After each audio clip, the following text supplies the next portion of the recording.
जोहार दोस्तों, एक न्यू वीडियो में आप लोगों का स्वागत है। तो दोस्तों, सरना धर्मगुरु रवि तिग्गा जरिया में बहुत ही अच्छा वचन दे रहे हैं दोस्तों, तो लीजिए वीडियो में दिखिए।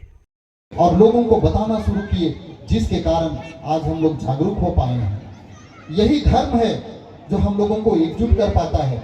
आज के समय में हम लोग तुलना करते हैं हिंदू धर्म से, मुस्लिम धर्म से, ईसाई धर्म से, कि वो लोग आगे बढ़ रहे हैं, हम लोग पीछे हैं। लेकिन हम लोग इस बात को हमेशा से छोड़ देते हैं कि अगर वो आगे बढ़ रहे हैं तो वो धर्म को आधार मानकर चले हैं। आज अगर हम लोग ईसाई को अगर मोटा मोटा बाइबल अगर हम लोग दे दे और उनको अगर बोले कि आपको संडे को चर्च नहीं जाना है, घर में बैठकर ही बाइबल पढ़ना है, क्या वो समाज एकजुट रह पाएगा? वो अपना घर के बगल वाले को भी नहीं जानेगा कि वो भी ईसाई है। लेकिन जब वो संडे को चर्च में जब इकट्ठा होते हैं तब उनको पता चलता है ये भी मेरे धर्म समाज का भाई है, ये भी है, और उनमें एकजुटता आती है। मुस्लिम समाज के लोगों को अगर कुरान दे दिया जाए और कहा जाए कि आपको मस्जिद नहीं जाना है, वो समाज टूट जाएगा, खत्म हो जाएगा। लेकिन वो लोग एक दिन में 5 टाइम नमाज पढ़ने के लिए जाते हैं, एक दूसरे को बढ़िया से पहचानते हैं। अगर हम लोग रोज इतना लोग जुटेंगे और हम में से किसी एक को अगर कहीं रोड में अगर कोई नुकसान पहुंचाएगा, क्या हम लोग चुप बैठेंगे? नहीं। लेकिन अगर हम लोग मिलना जुलना नहीं करेंगे और अपने घर में ही अगर हम लोग डूब के रहेंगे तो मेरा समाज का लोग के साथ वहां क्या हो रहा है हमको कोई मतलब नहीं रहेगा।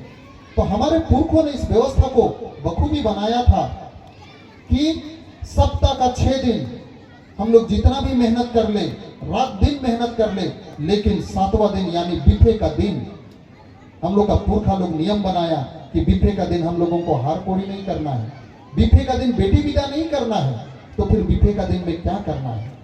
उस दिन अपना पेट, अपना शरीर, अपना घर परिवार का चिंता छोड़ के उस दिन हमको उसको याद करना है जो बिना मांगे हमें हर कुछ देता है। चाला यो धर्मेश बाबा जब से सृष्टि की रचना हुई है तब से वो हमें हर कुछ दे रहा है। बिना सांस का हम लोग एक क्षण जीवित नहीं रह सकते हैं। लेकिन वो कौन सा ऐसा समय होगा सृष्टि काल से अभी तक में कि कभी भी हवा रुका है? कभी नहीं रुका है। तो आज के समय में कोई नेता मंत्री आता है, उसके सामने हम लोग लंबा लंबा लाइन लगाते हैं कि नेता आएगा तो हमको ये देगा, मंत्री आएगा तो हमको ये देगा। लेकिन ऊपर वाला बिना मांगे हमें हर कुछ देता है, उसके लिए हम लोग कितना लंबा लाइन लगाते हैं? शायद नेता आकर जो हमें चीज देगा वो चीज अगर नहीं भी देगा तो भी हम जीवित रहेंगे। हमारे घर में गाड़ी है, वो गाड़ी नहीं भी रहे तो भी हम जीवित रहेंगे। हमारे हाथ में मोबाइल है, वो ना भी रहे तो भी हम जीवित रहेंगे। लेकिन ऊपर वाला जो ये हमें हवा देता है, ये अगर ना मिले क्या हम लोग जीवित रहेंगे? नहीं रहेंगे। तो आज मोबाइल को लेने के लिए हम लोग कितना पैसा लगाए होंगे, गाड़ी को लेने के लिए कितना पैसा लगाए होंगे, लेकिन इस हवा जो हम लोग सांस में ले रहे हैं, जिसके बिना हम एक क्षण जीवित नहीं रह सकते हैं, उसके लिए हम लोग कितना पैसा लगाते हैं? आज तक 1 रुपया भी नहीं लगाए हैं। उसके लिए हम लोग कितना समय देते हैं? एक भी समय नहीं देते हैं। लेकिन हमारे बाप दादा ने इसी चीज को समझा और उन्होंने कहा कि ये प्रकृति बिना मांगे हमें हर कुछ देता है, हमें इसका आभार प्रकट करना चाहिए। तो सप्ताह का 6 दिन हम लोग जितना भी मेहनत करते हैं, लेकिन 7वां दिन चाला टोंका में हम लोग इसी तरह से बैठते हैं और चाला यो धर्मेश बाबा का धन्यवाद करते हैं कि आपने हमें बिना मांगे हर कुछ दिया है। इस कृपा को आप बनाए रखें, हमें हवा मिलता रहे, हमें पानी मिलता रहे, हमें अन्न मिलता रहे, हमें धन मिलता रहे। तो हमारे पुरखों ने धन्यवाद किया। हम सरहुल का त्योहार मनाते हैं, नया नया जो फल फूल लगता है, हमारे पुरखा उसको तब तक ग्रहण नहीं करते हैं जब तक उसको सरहुल के समय सरना मां धर्मेश सिंह बोंगा के चरणों में नहीं चढ़ा देते हैं। उसको सरहुल पूजा के दिन सरना में चढ़ाने के बाद, उसके बाद ही हम लोग ग्रहण करते हैं। तो हमारे पुरखा इस प्रकृति का आभार प्रकट करते हैं। तो प्रकृति का आभार प्रकट करना ही सरना धर्म है, हमारा कर्तव्य है, हमारा जिम्मेवारी है। जो अपना कर्तव्य, अपना धर्म, अपना जिम्मेवारी को समझ लिया, वो सरना धर्म को समझ लिया। तो हमारे पुरखा ज्ञानी थे, महान थे। आज के समय में हम लोग कई तरह का भाषा बोलते हैं, अपने आप को ज्ञानी बोलते हैं, लेकिन एक इंसान का भावना को दूसरा इंसान नहीं समझता है। लेकिन हमारे बाप दादा सिर्फ इंसान का ही भावना नहीं, बल्कि ये पेड़ पौधा जीव जंतु जिसकी भाषा को हम लोग समझ नहीं पाते हैं, उनकी भावना को भी समझते हैं, बिना मतलब का किसी को भी नुकसान नहीं पहुंचाते हैं। तो इस दुनिया में अगर कोई धर्मी है तो वो है सरना धर्मावलंबी, इस प्रकृति को मानने वाले। तो इसीलिए आज सरना धर्म कोड की बात हो रही है। सरना धर्म कोड मिलेगा, सरना धर्म को पहचान मिलेगा, सरना धर्म के विचारों को दुनिया के लोग जानेंगे, और ये सरना धर्म बचेगा तभी हम आदिवासी लोग बचेंगे। हम आदिवासी बचेंगे तभी ये प्रकृति बचेगी, और ये प्रकृति बचेगी तभी ये दुनिया बचेगी। तो इस दुनिया के बचने के लिए भी सरना धर्म का बचना जरूरी है। इस दुनिया के बचने के लिए आदिवासी का बचना जरूरी है। तो हमारे बाप दादा पुरखा ने इतना महान काम किया है, हम उस पुरखों की संतान हैं। हमें भी अपने बाप दादा पुरखों को याद करना होगा। हमारे बाप दादा ने संघर्ष किया, लेकिन हमारे बाप दादा कभी भी धन दौलत के लिए संघर्ष नहीं किए, धन दौलत के लिए युद्ध नहीं किए। आज देश दुनिया में बहुत सारे राजा महाराजा को हम लोग देखे, वो एक राजा दूसरे राजा पर आक्रमण करता था राजपाट के लिए, धन दौलत के लिए।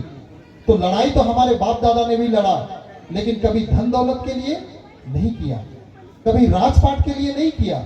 हमारे बाप दादा जब भी लड़े तो इस प्रकृति को बचाने के लिए लड़े, जल जंगल और जमीन को बचाने के लिए लड़े, अर्थात इस प्रकृति को बचाने के लिए लड़े। तो यही प्रकृति हमारा सरना धर्म है। यही प्रकृति जो है ये हमारे सरना धर्म का ग्रंथ है। जो इस प्रकृति को पढ़ना सीख गया, इस प्रकृति की भावना को समझना सीख गया, एक तरह से वो सरना धर्म के विषय में जान गया। तो आज हमें इस प्रकृति को बचाना है, इस प्रकृति को समझना है, क्योंकि ये प्रकृति बचेगी तभी हम बच पाएंगे। तो बहुत सारी बातें हैं जिसको हम लोग इस सरना प्रार्थना सभा के माध्यम से सुनते हैं, सीखते हैं, जानते हैं, और उसके हिसाब से हम लोग अपना जीवन हम लोग जी पाते हैं। बहुत सारे लोग सोचते हैं कि सरना में जाके पूजा पाठ करके क्या करेंगे, लेकिन हम लोगों को जानना होगा, समझना होगा कि आज के समय में हम खुद को जानने के लिए हम खुद को कैसे जान पाएंगे। कोई हमें बोलता है कि ये अच्छा आदमी है, कोई बोलता है ये बुरा आदमी है, हम लोग मान लेते हैं। कोई आदमी हम लोग को गुस्सा में कुछ भी बोल दिया, हम लोग मान लेते हैं, लेकिन हम वास्तव में है क्या चीज ये हम कैसे जानेंगे। जिस दिन हम लोग सरना में जाकर साफ मन दिल दिमाग से आंख को बंद करके हम चालायो धर्मेश बाबा को याद करते हैं, तो सही मायने में उस दिन हम लोग अपने आप को अंदर से जानते हैं। कोई हमें कितना भी बुरा बोल दे, लेकिन जब हम लोग सरना में जाकर जब हम आंख बंद करते हैं, दादा रणधू राव बोल रहे थे कि हमारा सिर्फ 2 आंख नहीं है, 3 आंख है। जब हम इन दोनों आंखों को बंद करते हैं तो तीसरा आंख खुलता है। तो जब हम सरना में पूजा करने जाते हैं तो हम खुद को अंदर से जानते हैं कि हम सही हैं या गलत हैं। लोग हमको कितना भी अच्छा बोल दे, लेकिन अगर हम गलत किए हैं तो जब हम सरना में आंख बंद करके चाला माँ के सामने जब हम माथा टेकते हैं तो हम खुद को अंदर से जानते हैं कि भले दुनिया का लोग अच्छा बोल रहे हैं, लेकिन हम तो गलत किए हैं। तब फिर हम वहाँ पश्चाताप करते हैं और अपने आप को शुद्ध करते हैं, साफ करते हैं, और हम बेहतर जिंदगी जी पाते हैं। इसीलिए आज जितने लोग सरना में आते हैं, आज वो लोग अपने घर में बेहतर माँ के रूप में हैं, बेहतर पिता के रूप में हैं, बेहतर भाई के रूप में हैं, बेहतर बहन के रूप में हैं। अगर वो लोग राजनीति में हैं तो अच्छे नेता के रूप में हैं, अगर वो लोग कहीं ड्यूटी कर रहे हैं तो बहुत अच्छे वर्कर के रूप में हैं। तो आज जो सरना जाता है सही मायने में वो सिर्फ ऊपर से ही साफ नहीं रहता है, वो अंदर से साफ होता है। तो हमें सिर्फ ऊपर से अपने आप को साफ नहीं करना है, अंदर से अपने आप को साफ करना है। इसके लिए हम लोगों को सरना जाना होगा। हम अपने बाल बच्चों के लिए जितना भी मेहनत कर ले, अगर उसको हम लोग सरना में नहीं ला पाए तो वो चालायो धर्मेश बाबा को नहीं समझ पाएगा। जब वो सृष्टिकर्ता जो हर कुछ दे रहा है जब उसको नहीं समझेगा तो वो अपने माँ बाप को क्या समझेगा। तो वो अपने माँ बाप को समझ पाए, अपने भाई बहन को समझ पाए, उसका में अच्छा संस्कार जाए, इसके लिए वो सरना में आएंगे तो वो एक एक चीज को सीखेंगे, समझेंगे, वो समाज के महत्व को जानेंगे, गांव घर के लोगों को बढ़िया से समझेंगे, उनका मान आदर करेंगे। तो इसलिए हम लोगों को बच्चों को स्कूल भेजना बहुत जरूरी है, पढ़ाई लिखाई कराना बहुत जरूरी है, लेकिन उसके साथ साथ में ज्ञान के मामले में सिर्फ किताबी ज्ञान नहीं, हम लोगों को आध्यात्मिक ज्ञान भी हमारे बाल बच्चों को चाहिए, व्यवहारिक ज्ञान भी चाहिए, सांस्कृतिक पारंपरिक ज्ञान भी चाहिए। तो हर चीज का ज्ञान जब हम लोग लेंगे तभी हम लोगों का सर्वांगीण विकास होगा, हम लोग परिपूर्ण हो पाएंगे और एक अच्छे सरना समाज का हम लोग निर्माण कर पाएंगे।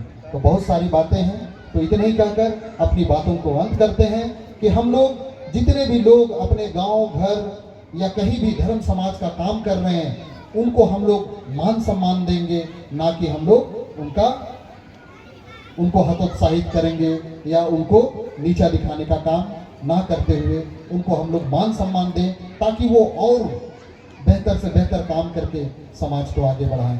तो इतने ही कहकर अपनी बातों को अंत करते हैं। सबों को जमे जमा जय धर्म है।